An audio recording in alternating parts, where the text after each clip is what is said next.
What's that line of stuff? What? It's bubbles. What is he doing? He's like, treat. I can get it.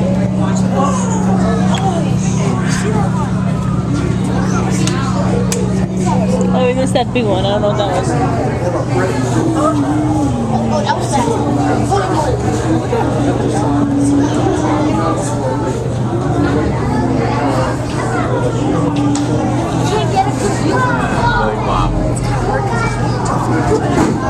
Water atomic bomb. The motion effect. Cannonball. There he goes.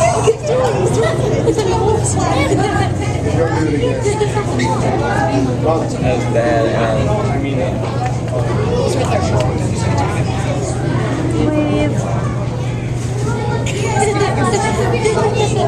He's gonna do a flip.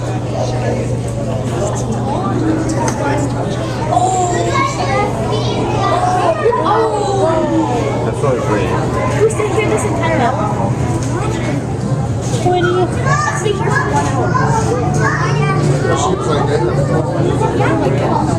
And the show is over.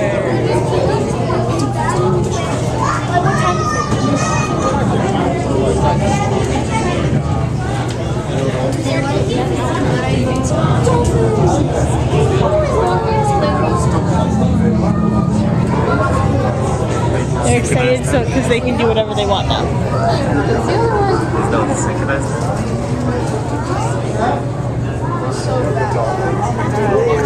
After the show, can we come back? One went back. Rumpy's over there.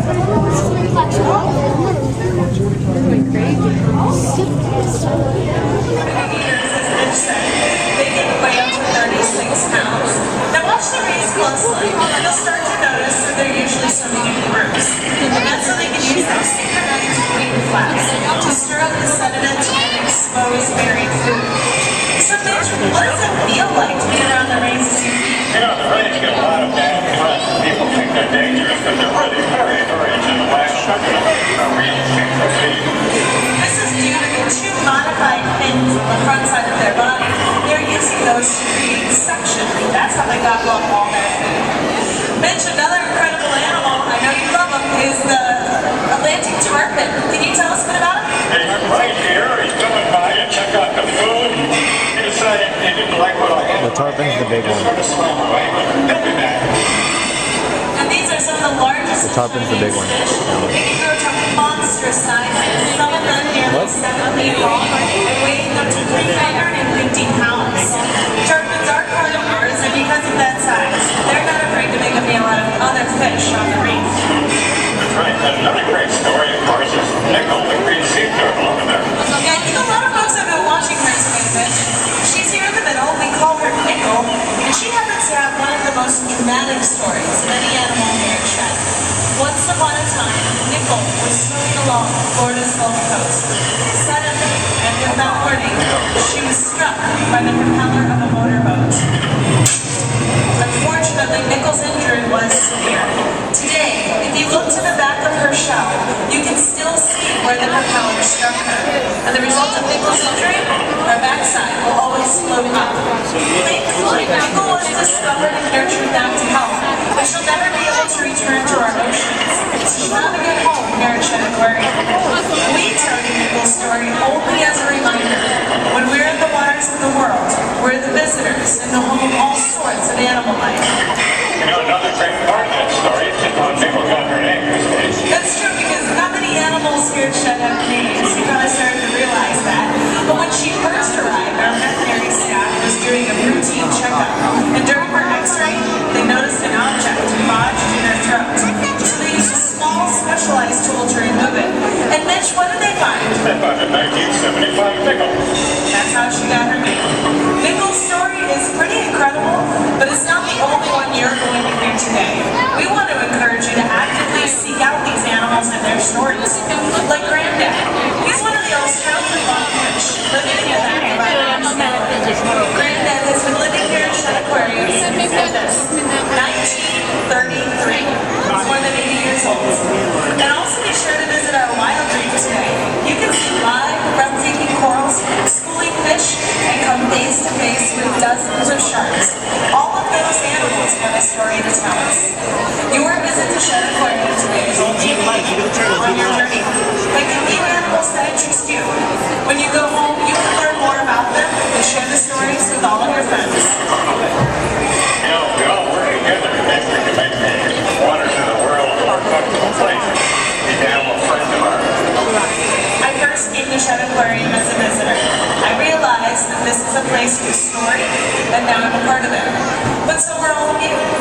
Yes, once upon a time.